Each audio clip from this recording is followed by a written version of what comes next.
Bismillahirrahmanirrahim. Assalamualaikum warahmatullahi wabarakatuh. Waalaikumsalam warahmatullahi wabarakatuh. Sebelum kita memulai pembelajaran hari ini, alangkah lebih baiknya kalau kita berdoa terlebih dahulu. Berdoa akan saya pimpin. Berdoa dimulai.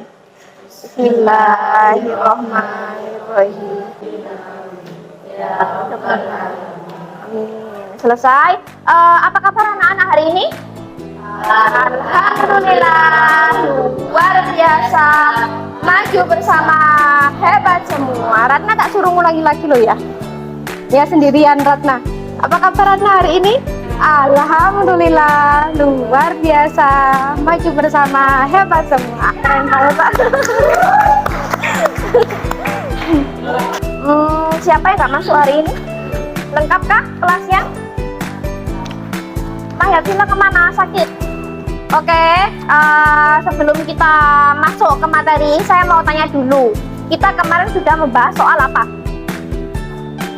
Partikularisme. Partikularisme itu sikap yang cenderung negatif ya dalam masyarakat ya. Ada apa aja partikularisme? Rasisme, pinter. Apa lagi? Etnosentrisme, pinter. Chauvinisme. Apa? Primordialisme, apalagi?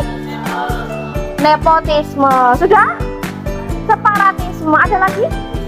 Nah, setelah kita hari kemarin itu membahas soal partikularisme, hari ini kita akan menekankan kembali tentang perbedaan antara partikularisme itu dan universalisme. Tapi sebelumnya saya mau tanya dulu kepada kalian. Coba perhatikan gambar di papan ini. Ini itu apa sih? Catur. Pernahkah kalian bermain catur? Nah, ini itu apa? Ini itu apa? Prajurit. Prajurit atau yang biasanya kita sebut itu dengan pion ya. Pion dalam catur. Saya ingin kalian itu menjadi pion dalam catur. Apa maksudnya? Kalau kalian bermain catur, kira-kira si pion ini itu berada di mana? Depan sendiri. Dia melindungi orang-orang penting di belakangnya. Bagaimana cara pion itu berjalan dalam catur? Maju ke? Maju ke depan. Apakah di dalam peraturan catur si pion ini bisa mundur? Nggak bisa.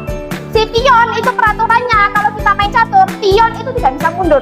Dia hanyalah prajurit kecil yang tidak bisa mundur, jadi dia itu harus terus maju ke depan. Nah, yang saya inginkan adalah kita harus berjuang seperti si pion catur ini. Meskipun dia ini orang yang kecil, yang terkadang itu diremehkan sama banyak orang karena kita bukan bagian penting dalam catur, dalam kehidupan, tapi kita tetap harus seperti pion catur yang tidak pernah berjalan mundur.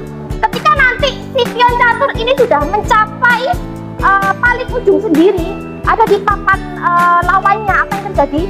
Dia bisa berubah menjadi apapun. Tahu nggak soal itu? Berubah menjadi ratu bisa, jadi perdana menteri bisa, jadi kuda-kudanya catur itu bisa. Jadi dia bisa berubah ketika dia itu sudah maju. Nah, saya harapkan kalian juga tetap semangat dalam berjuang, dalam mencapai tujuan kalian masing-masing. Bisa dimengerti? Nah, oke, terima kasih. Tujuan pembelajaran kita kali ini adalah yang pertama, peserta didik akan mengkategorikan sikap partikularisme kelompok dalam masyarakat, dan kedua akan menjelaskan sikap universalisme yang ada dalam masyarakat itu seperti apa, dan kita akan menyajikan hasil kesimpulan terkait dengan sikap partikularisme dan universalisme yang ada dalam masyarakat atau lingkungan sekitar. Kalau kemarin kita hanya menyajikan sebuah hipotesis saja, yang mana hipotesis itu adalah dugaan sementara, tapi kali ini kita akan menyajikan hasil kesimpulan.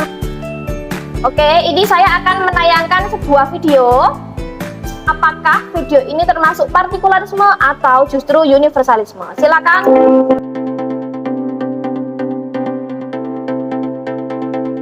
Putra bungsu Presiden Joko Widodo, Kaisang Pangarep, ditagih uang sewa oleh Wali Kota Solo, Gibran Rakabuming Raka, yang tidak lain adalah kakak kandungnya sendiri.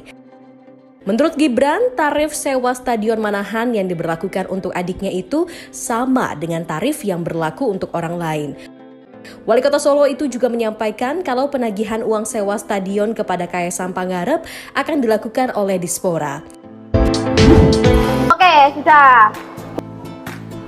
Ini yang sudah kita tonton tadi itu termasuknya universalisme atau partikularisme? Saya mau minta pendapat Zayana.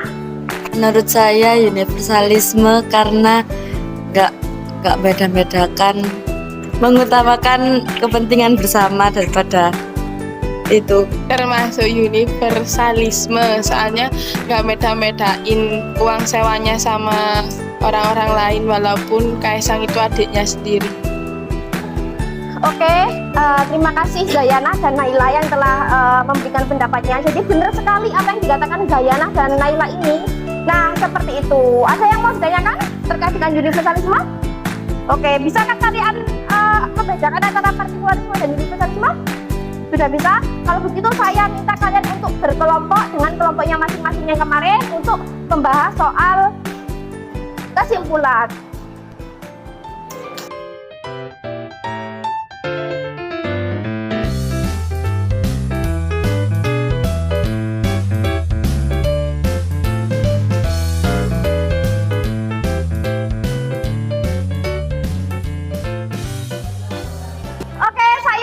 Berikan instruksi terlebih dahulu.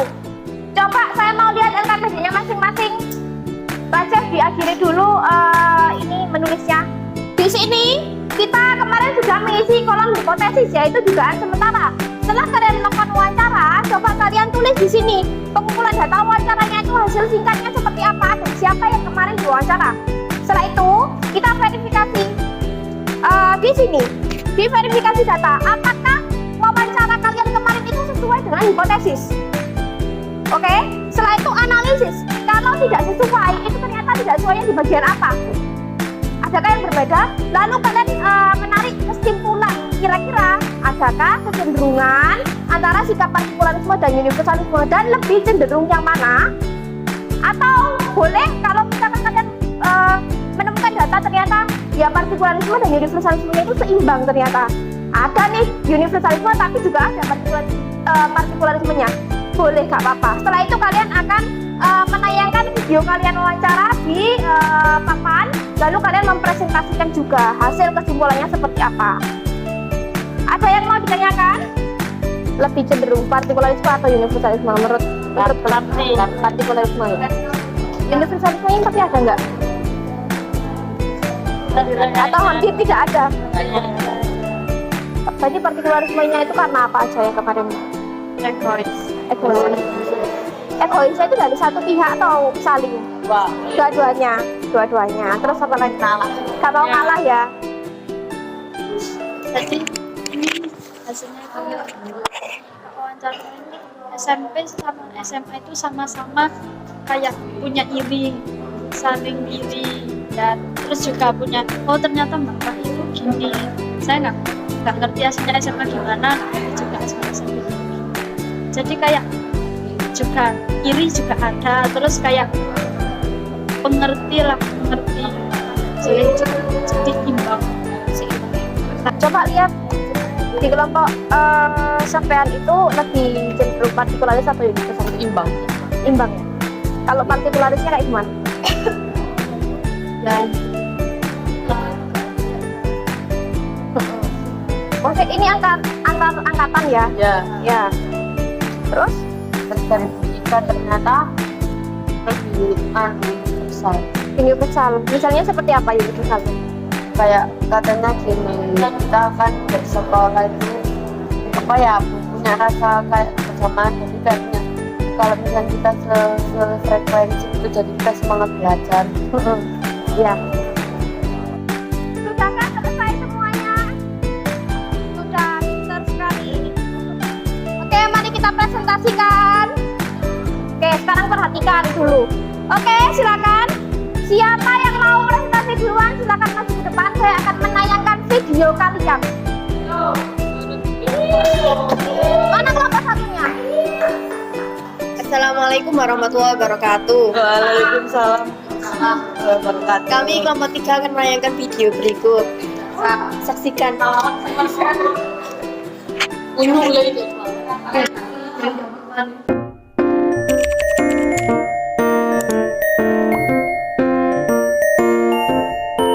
I'm running away, my dear, from myself and the truth I fear. My heart is beating, I can't see clear.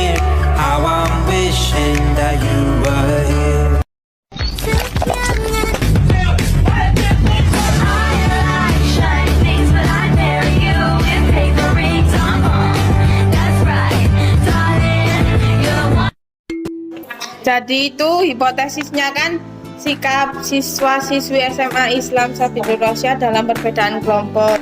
Dalam lingkup sekolah, siswa-siswi itu lebih cenderung partikularisme. Terus kami tuh kemarin menggunakan data wawancara 2 narasumber dari pihak guru dan pihak murid. Dari pihak guru itu menyimpulkan lebih cenderung ke positif, kalau dari murid itu cenderung ke negatif. Dari analisis yang kemarin itu hasil tidak sesuai karena tidak dari pihak guru lebih cenderung ke sikap universalisme, tidak sesuai dengan dugaan awal. Verifikasi hasil wawancara tidak sesuai dengan hipotesis karena pihak guru memiliki pendapat yang positif dan pihak murid memiliki pendapat yang negatif. Kesimpulannya, ternyata sikap partikularisme dan universalisme di sekolah itu seimbang. Sekian dari kelompok kami. Wassalamualaikum warahmatullahi wabarakatuh.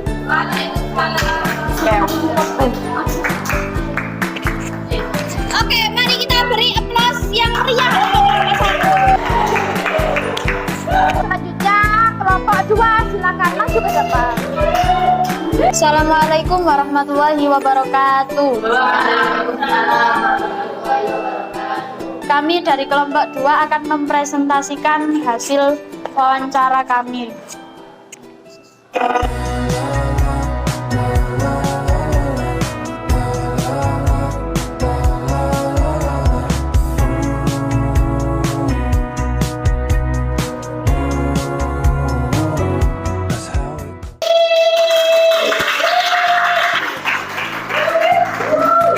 Hipotesis kami yaitu santri memiliki kecenderungan sikap egois yang juga termasuk dalam partikularisme, bahkan dalam kelompok besar yaitu kelompok SMP dan SMA. Meskipun dalam satu yayasan, mereka selalu mempunyai banyak pendapat yang berbeda. Satu kelompok dari SMP ataupun SMA merasa pendapatnya paling benar daripada kelompok lawan. Analisis kami, terkadang muncul sikap partikularisme antara santri SMP putri dan santri SMA putri seperti egois, iri, dan sebagainya. Tapi terkadang juga ada sikap seperti toleransi yang termasuk dalam sifat universalisme. Kesimpulan kami yaitu santri pondok pesantren putri SMP SMA mempunyai sifat partikularisme dan universalisme yang seimbang. Sekian analisis dari kelompok kami. Wassalamualaikum warahmatullahi wabarakatuh. Dari kelompok 4, silakan maju ke depan. Kita lihat videonya.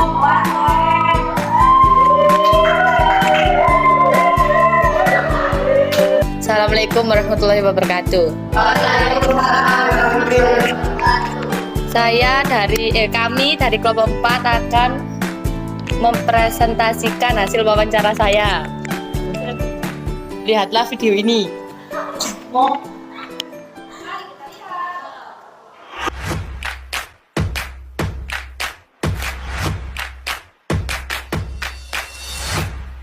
I'm not good, 'cause I wanna look at you when we are apart. 'Cause you're not just a human being, you are art.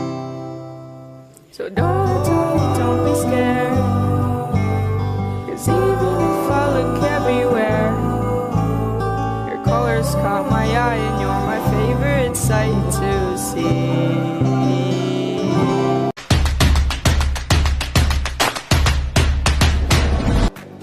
Kesimpulan data dari wawancara, ada 2 wawancara dan 2 narasumber. Kesimpulannya, dari permasalahan yang kami bahas menggambarkan partikularisme yang mana dari kedua pihak sama-sama egois dan tidak mau mengalah. Dari hasil wawancara yang kita dapat dari kedua narasumber, ternyata hipotesis kita benar, bahwasannya kedua belah pihak sama-sama salah dan tidak mau mengalah. Kesimpulannya adalah ternyata dari permasalahan di atas dapat disimpulkan bahwa tidak ada sikap universalisme antara mbak-mbak kuliah dengan adik-adik SMP SMA. Cukup sekian dari kami. Wassalamualaikum warahmatullahi wabarakatuh.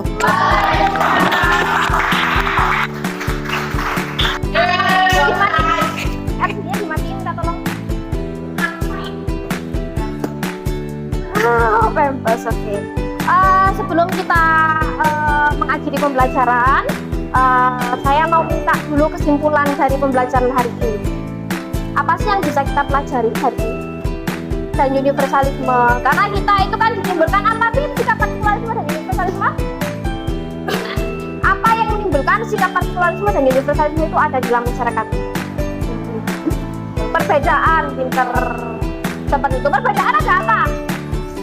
Ras, suku, bangsa, agama. Antara partikularisme dan universalisme, kira-kira kalian ingin menjadi orang yang punya sikap yang mana? Universalisme. Nah, moral lesson yang bisa kita ambil adalah bahwasanya ternyata di dunia ini tuh masih ada orang-orang baik. Kalau misalkan itu kalian merasa bahwa kalian masih belum bisa menemukannya, maka jadilah salah satunya. Seperti itu. Saya harap kalian setelah melaksanakan pembelajaran hari ini, kalian tetap bisa bertoleransi, bekerja sama, meskipun kita itu berbeda-beda. Dengan anak SMP juga seperti itu, dengan mbak-mbak di sekolah juga seperti itu. Saya mau minta tolong, saya punya excellent team. Jadi selama pembelajaran kita mulai dari awal sampai sekarang itu, saya merasa ada anak-anak yang berhak mendapatkan excellent team. Siapakah dia? Siapakah dia? Minta tolong salah satu untuk membukakan. Barangkali Rajef. Sini Rajef. Siapakah excellent timnya?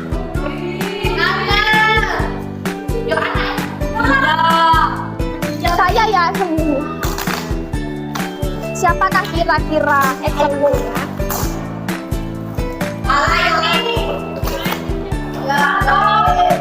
Oke, excellent team kali ini di dalam pembelajaran sosiologi adalah kalian semua. Tepuk tangan untuk kita semua.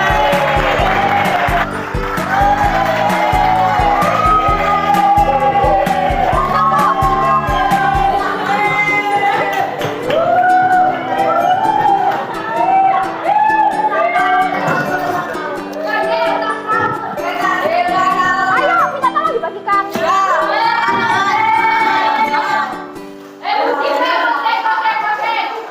Sisa satu kayaknya. Kayaknya sisa satu. Sudah? Itu banyak kayaknya. Kan tadi bahwasanya hari minggu depan itu kita akan mempelajari tentang kesetaraan. Nanti ada kesetaraan gender, kesetaraan ras, agama, dan lain sebagainya, ada banyak. Dan kalian akan saya minta untuk membuat poster di Canva seperti itu. Oke, siap? Nah, sebelum kita mengakhiri, alangkah lebih baiknya kalau kita berdoa terlebih dahulu. Oke, saya siapkan sendiri ya. Pak Chef, hadapnya ke depan. Terima kasih anak-anak sudah menemani saya sampai sekarang. Saya jadi terharu. Terima kasih sudah bekerja keras, apalagi yang sampai lembur-lembur bikin video. Ini saya terharu banget. Oke. Oke, mari kita akhiri dengan kafaratul majelis. Subhanallahumma wa bihamdika asyhadu an la ilaha illa anta astaghfiruka wa atubu ilaik. Saya akhiri, wassalamualaikum warahmatullahi wabarakatuh. Waalaikumsalam warahmatullahi wabarakatuh.